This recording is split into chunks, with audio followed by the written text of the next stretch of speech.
Dengan berakhirnya Pulau Egghead, direbutnya Mother Flame, terbunuhnya Saturnus, dan promosi Saint Vigarland Garling yang menjadi semakin jelas bahwa Raja Dunia Saint Nerona Imu itu tidak normal. Semua ini tidak normal karena mengingat ini adalah dunia One Piece yang penuh dengan kekuatan gila. Tapi tidak diragukan lagi, Imu dan Gorosei telah memanfaatkan kekuatan kuno yang mirip dengan ilmu hitam. Kekuatan ini bersifat jahat. Asal-usul mereka bersifat jahat dan berdasarkan pada haki yang disegel Joy Boy atau bom waktu haki yang tidak hanya memengaruhi Gorosei tetapi juga Imu dari jarak bermil-mil. Saturnus terlihat menua ketika dirinya dieliminasi dari jarak yang sangat jauh. Saint Nerona Imu tampaknya menjadi sumber kekuatan Gorosei. Saturnus tampaknya kehilangan kekuatannya karena Imu tampaknya mengambilnya kembali. Jadi semakin besar kemungkinan bahwa Imu bukan hanya tidak normal tapi ia bahkan bisa menjadi iblis laut. Tetapi dengan informasi terbaru dari kematian Saturnus jelas Oda telah mencap Imu sebagai semacam dewa iblis, yang dalam cerita utama One Piece Imu adalah dewa yang jahat yang menindas di dunia. Kontrasnya adalah Tuhan yang baik yaitu Dewa Matahari. Kebebasan versus perbudakan, Tuhan yang memberi dan Tuhan yang mengambil. Tuhan adalah Alfa dan Omega, awal dan akhir, pencipta dan penghancur segala sesuatu. Gorosei bahkan menyebut Imu sebagai sang pencipta ketika berbicara kepadanya dan menyebutkan kehendak sang pencipta namun dalam hal ini adalah kehendak iblis. Penggambaran Imu dalam cerita tersebut selaras dengan penciptaan dan kehancuran. Kupu-kupu di taman bunga serta badai dan murka Tuhan yang jatuh dari langit untuk menghancurkan sebuah pulau. Atau kematian Saturnus sekarang terdengar seperti menghancurkan sebuah planet. Dengan cara Anda membuat kesepakatan dengan iblis, Anda diharapkan menepati janji Anda. Iblis laut dikatakan telah menciptakan buah iblis dan perwujudan iblis laut juga pernah dibicarakan oleh Shanks. Iblis laut hanya mengambil kembali kekuatannya dari Gorosei Saturnus. Jika benar pentagram setan itu adalah petunjuk awal tentang betapa berbedanya kekuatan buah iblis Gorosei, maka dalam kasus Gorosei kekuatan itu adalah hadiah atau pinjaman yang dapat diambil kembali. Dalam kasus orang lain yang telah memakan buah iblis adalah harta benda yang sangat berharga atau harta karun yang dicuri dari laut atau mungkin dari setan laut. Selain itu, kematian Saturnus juga memiliki beberapa kesamaan dengan cerita-cerita menakutkan di luar sana tentang apa yang terjadi ketika Anda memakan lebih dari satu buah iblis. Kita diberitahu bahwa kita akan meledak jika memakan lebih dari satu buah iblis, dan sekarang kita melihat hal serupa terjadi pada Saturnus meskipun sejauh yang kita ketahui ia hanya memiliki satu kekuatan. Jadi tampaknya ada banyak keadaan di mana Anda dapat dihukum karena melanggar kontrak iblis. Lalu apa yang terjadi ketika seseorang menjual jiwanya kepada iblis? Jiwamu akan menjadi milik iblis setelah kau menerima kekuatan atau hadiah yang dia berikan kepadamu. Kekuatan ini harus dibayar dengan harga tertentu. Sesuatu yang belum pernah saya lihat disebutkan orang lain adalah bagaimana Saturnus terungkap telah menentang perintah serta bertindak atas kemauannya sendiri dan tidak menaati keinginan sang pencipta. Kalian bisa berdebat ketika dia menyelamatkan sisa-sisa robot raksasa kuno dan mengatakan dia akan bertanggung jawab jika suatu saat ketahuan apa yang telah dia lakukan. Satu-satunya orang yang dapat menghukum Gorosei adalah Gorosei lainnya atau Imu. Dan itulah yang terjadi di chapter terbaru. Saya tidak tahu pasti apakah ini Saturnus yang kehilangan kekuatan buah iblisnya, atau bahkan keabadian apapun yang mungkin diberikan kepadanya oleh Imu karena Imu dipercaya mendapat keuntungan dari operasi keabadian. Mungkin Imu seperti iblis yang punya kekuatan untuk membagi kekuatannya dengan orang lain. Sekali lagi, Tuhan dapat memberikan dan mencabut perjanjian kontrak yang Anda buat dengan iblis sebagai suatu bantuan. Kita melihat ledakan penakluk atau sejumlah energi petir hitam dilepaskan saat Saturnus mati atau meledak. Mungkinkah ini versi Oda dari teknik kuncian haki sang penakluk seperti Star Wars? Apakah itu kemampuan haki yang hanya mampu dilakukan oleh beberapa orang saja, seperti Imu dan beberapa orang lainnya bertahun-tahun mengembangkan kemampuan itu, atau bisa jadi ada sesuatu yang unik dari Imu yang secara umum Imu ingin Saturnus menghilang dari jauh? Apakah para Gorosei benar-benar merupakan perwujudan kekuatan Imu ataukah dia hanya mengambil kembali kekuatannya dari mereka? Kalau tidak, kenapa mereka meledak? Dan apakah kekuatan Yokai Saturnus akan diberikan kepada Garling Vigarland? Atau apakah ia akan mendapatkan kemampuan uniknya sendiri? Tetapi Saturnus dihukum karena membiarkan topi jerami melarikan diri bukan karena apa yang telah diperbuatnya 200 tahun lalu. Pada chapter 1125, terungkap apa yang dilakukan Saturnus 200 tahun lalu dengan mengawetkan robot raksasa kuno. Jadi Saturnus secara tidak langsung meramalkan hukuman dan kematiannya sendiri. Saya kira karena hanya Gorosei lainnya atau Imu yang dapat menghukumnya. Atau mungkin para ksatria suci memiliki semacam yurisdiksi atas para Gorosei, seperti yang terungkap bahwa para ksatria suci dari sudut pandang Saint Garling Vigarland sebagai panglima tertinggi mereka terungkap bahwa para ksatria suci adalah orang-orang yang memberikan penghakiman terhadap para naga langit. Saya yakin ini terjadi pada salah satu anggota keluarga Don Quixote karena terlalu baik terhadap manusia ikan dan karena menyerang naga langit lainnya. Dia dijatuhi hukuman mati dan dieksekusi di Tanah Suci. Jadi pada dasarnya apa yang terjadi pada Saturnus telah mengungkapkan adanya konsekuensi dari Imu jika ada kegagalan. Dalam kehidupan nyata juga ada konsekuensi jika gagal terhadap raja yang sedang berkuasa. Sekali lagi, kita melihat bagaimana Garling Vigarland mengeksekusi naga langit karena melanggar aturan para dewa. Jadi apa yang dilakukan Imu terhadap Saturnus seharusnya tidak mengejutkan kita semua. Namun dengan matinya Saturnus muncul beberapa teori yang perlu kita bahas sekarang. Dan itu menyangkut para ksatria suci. Jadi Saint Garling Vigarland sekarang telah menjadi anggota Gorosei yang baru setelah kematian Saturnus. Orang-orang mengatakan bahwa Garling Vigarland adalah bulan karena gaya rambutnya yang menyerupai bulan sabit. Jelas saja, saya sudah lama bertanya-tanya seberapa dekat hubungan Imu dengan Garling dan para ksatria suci lainnya. Sejak menyadari bahwa salah satu dari mereka mungkin adalah orang misterius yang ada di ruang taman bersama Imu karena sepertinya ada orang lain selain Gorosei yang mengetahui keberadaan Imu kecuali gaya rambut bulan sabit milik Garling. Bulan adalah planet terdekat dengan planet bumi dibandingkan dengan planet lain yang juga mengorbit ke matahari. Bulan mengorbit bumi, apakah ini berarti Garling Vigarland paling dekat dengan planet bumi? Apakah berarti Garling Vigarland adalah orang yang paling dekat dengan Raja Dunia? Berdasarkan hierarki dan susunan planet benda-benda langit yang baru ini, maka Garling akan menjadi bulan dan menjadi orang yang paling dekat dengan Imu. Jika Imu mewakili bumi, bisakah ia menjadi tangan kanan Imu atau anggota pemerintahan dunia terkuat kedua setelah Imu karena banyak dari kita berpikir Nusjuro adalah orang terkuat kedua di pemerintahan dunia? Masih banyak hal yang harus kita tunggu untuk terjadi, tetapi untuk sekarang mari kita fokus pada promosi Garling dan apa yang dikatakannya tentang dia serta masa depan Holy Knight dan peran apa yang mungkin mereka mainkan dalam cerita. Bergabungnya Saint Garling Vigarland dengan Gorosei sangat penting karena ada banyak alasan. Saya pikir Holy Knight akan segera aktif. Dragon sudah memperingatkan kita tentang ini. Oda memilih untuk menunjukkan kepada kita apa yang dapat dilakukan para Gorosei sebelum mengungkapkan apa yang dapat dilakukan para ksatria suci. Kita telah melihat sebagian besar faksi One Piece bertarung kecuali faksi dari Holy Knight. Bergabungnya Garling dengan Gorosei juga memaksa kita bertanya-tanya apa hubungan Imu dengan Holy Knight. Siapakah yang memberitahu dan mempromosikan Saint Garling Vigarland ke posisi barunya sebagai Gorosei? Dan bagaimana dia diberitahu tentang hal ini? Jika Gorosei lain tidak memberitahunya, maka pada dasarnya siapa yang ngasih tahu Garling tentang status barunya?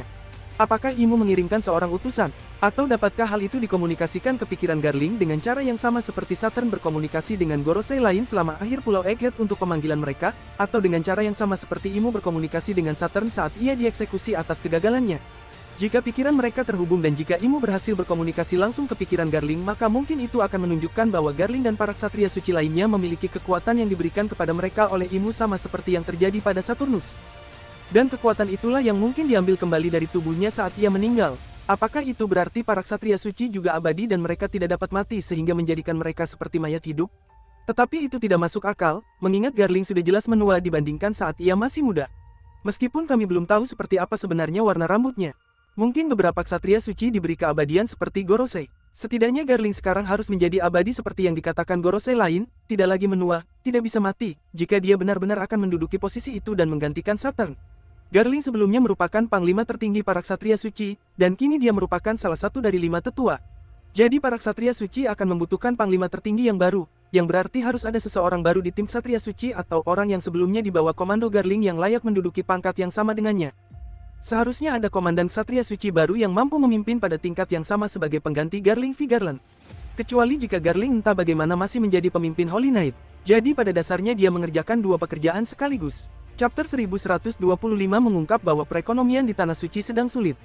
Mereka mengalami inflasi dan krisis rantai pasokan, dan para kaum naga surgawi akan saling menyerang sebagaimana yang cenderung dilakukan manusia ketika di masa putus asa. Garling yang sekarang sebagai anggota Gorosei sambil tetap menjadi pemimpin Holy Knight bukanlah sesuatu yang mustahil meskipun sekali lagi ia mungkin telah digantikan untuk posisi itu. Garling mengambil alih tugas sains dan pertahanan sangat masuk akal karena sistem pertahanan saat ini sedang kacau dan Garling telah memimpin unit militer yaitu Ksatria Suci. Selain itu, dengan promosi baru Garling seharusnya akan datang kekuatan buah iblis kepada dia kecuali dia sudah memilikinya tetapi bukan buah iblis seperti yang kita ketahui. Mengingat Garling sekarang seperti yang dikatakan Gorosei lainnya dia harus menjadi seorang bintang, salah satu dari 5 bintang atau planet dari The Five Elders. Garling memerlukan segel bintang, merek bintang atau pentagram yang kita lihat dengan pentagram setan dari Gorosei yang memanggil kekuatan yang mungkin diberikan kepada Gorosei oleh Imu. Jadi apakah Garling akan diberi kekuatan oleh Imu? Atau apakah dia sudah memilikinya? Apakah itu akan menjadi yokai atau kekuatan iblis lain dengan pentagram? Atau apakah itu berasal dari buah iblis sungguhan? Atau mungkin Garling tidak memiliki kekuatan buah iblis sama sekali karena banyak yang percaya ia terkait dengan Shanks dan mungkin mereka berdua adalah Master Haki. Menarik untuk mempertanyakan apakah Garling bisa bertahan pada Haki Joy Boy yang terjadi di Pulau Egghead jika Garling sudah memiliki kekuatan yokai sebelum bergabung dengan Gorosei. Lalu apa yang dikatakan tentang ksatria suci lainnya? Apakah ksatria suci lainnya juga memiliki kekuatan iblis yokai? Apakah para ksatria suci lainnya menyadari keberadaan Saint Nerona Imu? Saya pikir jawaban untuk pertanyaan ini sudah terjawab oleh nama ksatria suci itu sendiri yang terjemahan alternatifnya yaitu ksatria Tuhan. Para ksatria suci secara khusus merupakan para ksatria Tuhan atau para ksatria para dewa atau naga langit. Para naga langit secara umum seperti halnya para hamba Tuhan yang mana mereka menjawab langsung kepada Tuhan atau Imu. Mungkin percakapan Garling dengan Gorosei menimbulkan kesan permusuhan terhadap Holy Knight bukan? Seperti dia sedang mempermainkan mereka, dia berjalan ke sana dengan penuh percaya diri. Ingatlah, Sans berjalan dengan percaya diri di hadapan semua Gorosei. Ya, jumlahnya ada 5. Sementara Saint Garling Vigarland berjalan melawan 4 anggota Gorosei di mana Oda sekali lagi menyinggung sosok Sans dengan melakukan hal yang sama terhadap Garling. Apakah para ksatria suci bertanggung jawab kepada Gorosei? Atau adakah ksatria suci yang kekuatannya mungkin lebih tinggi dari Gorosei? Apakah Gorosei secara otomatis memiliki peringkat lebih tinggi? Atau apakah Gorosei dan Holy Knight berada pada level yang sama dalam hal struktur dan wewenang pemerintahan dunia? Gorosei diperkenalkan sebagai otoritas tertinggi dunia saat mereka diperkenalkan pertama kalinya. Pertama kali kita lihat di Pulau Egghead saat mereka berubah menjadi yokai mereka diperkenalkan sekali lagi sebagai Gorosei, 5 planet tua, otoritas tertinggi di dunia. Jadi saya bayangkan Gorosei berada sedikit di atas ksatria suci, setidaknya dalam hal kewenangan. Tapi sekali lagi, bagaimana dengan kekuasaan? Bagaimana dengan seberapa kuat mereka? Ksatria suci akan menjadi kelas prajurit dan Gorosei akan menjadi kelas manajerial. Bayangkan menempatkan Navy Seals dengan buah iblis melawan hakim federal atau anggota kongres dengan kekuatan buah iblis. Jika Anda mengerti maksud saya, pejuang versus politisi. Perilaku Garling di hadapan keempat Gorosei di mana dia tampil setara dengan mereka paling tidak dalam hal status dan kekuasaan. Dan Garling sekarang menjadi anggota Gorosei yang terkuat. Hal itu juga membuat Anda bertanya-tanya apakah ini pernah terjadi sebelumnya? Apakah anggota Gorosei sebelumnya telah dieksekusi atau meninggal puluhan atau ratusan tahun yang lalu dan digantikan dengan cara yang sama? Atau mungkinkah ada proses untuk mengangkat naga surgawi menjadi ksatria suci dan dari situ menjadi anggota Gorosei? Jika berbicara tentang seberapa kuat para ksatria suci maka dapat dilihat dari pemimpinnya yang baru saja bergabung dengan Gorosei. Namun seperti kelompok-kelompok yang berseteru lainnya, dalam One Piece kelompok-kelompok yang diberi nama seperti Baroque Works, Chieftain Paul, The Seven Warlords, Yonko, Gorosei, kelompok-kelompok tersebut mempunyai anggota yang lebih kuat daripada yang lain dan ksatria suci kemungkinan juga mempunyai anggota yang lebih kuat daripada yang lain. Mengenai kekuatan ksatria suci mungkin juga bersumber dari Imu atau mungkin juga tidak. Saya membayangkan bahwa jika semuanya dalam One Piece terbalik maka tanah suci atau surga itu sebenarnya adalah neraka. Jadi apa yang suci sebenarnya tidak suci, yang tadinya malaikat menjadi iblis. Para ksatria Tuhan pada umumnya adalah para malaikat namun dalam kasus ini mereka adalah para ksatria Tuhan. Para ksatria Imu seharusnya menjadi iblis. Turnamen perburuan lembah dewa mengungkapkan betapa jahatnya para ksatria suci. Tidak ada hal yang suci dalam memburu manusia atau makhluk hidup tetapi itulah yang dilakukan para ksatria suci dengan membunuh orang demi olahraga.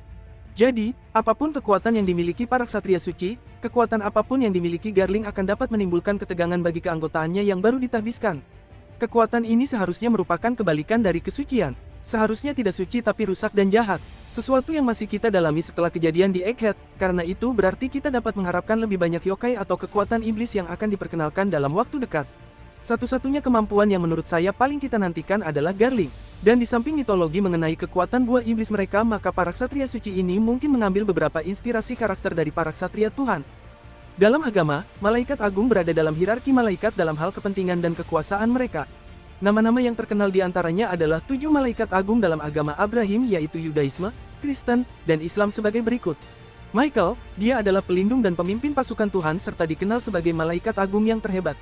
Michael dianggap sebagai salah satu malaikat agung terbesar dan terkuat. Michael digambarkan sebagai pelindung dan pemimpin pasukan Tuhan melawan kekuatan jahat. Jibril disebut-sebut sebagai utusan Tuhan yang bertugas menyampaikan wahyu dan berkomunikasi serta menyampaikan nubuat. Rafael adalah seorang penyembuh dan pemandu yang diutus untuk menyembuhkan penyakit fisik dan spiritual. Dia disebut membawa kesembuhan dan bimbingan ilahi. Uriel dianggap sebagai malaikat kebijaksanaan, pencerahan dan pengetahuan suci. Regal merupakan malaikat agung yang namanya berarti sahabat, harmoni, dan keadilan Tuhan. Remiel adalah malaikat agung yang dikatakan mewakili belas kasihan, harapan dan kebangkitan Tuhan. Dan terakhir Saril, malaikat kematian. Namun, jika Imu adalah iblis laut sebagaimana bukti-bukti yang terkumpul di chapter 1125, maka sebagai iblis ia seharusnya seperti setan yang menjadi pangeran para iblis pemimpin yang jahat. Semua malaikat jatuh melayani malaikat yang konon menjadi setan. Jadi, daripada malaikat agung mungkin ada nama-nama setan di luar sana yang lebih cocok dengan ksatria suci. Tapi seperti biasa, kita harus menunggu dan melihat. Jangan lupa like videonya, berikan komentar Anda di bawah dan berlanggananlah. Bagi Anda yang menyukai video One Piece saya yang lebih gelap lagi, tautan akan ada di kotak deskripsi dan disematkan di bagian komentar di bawah.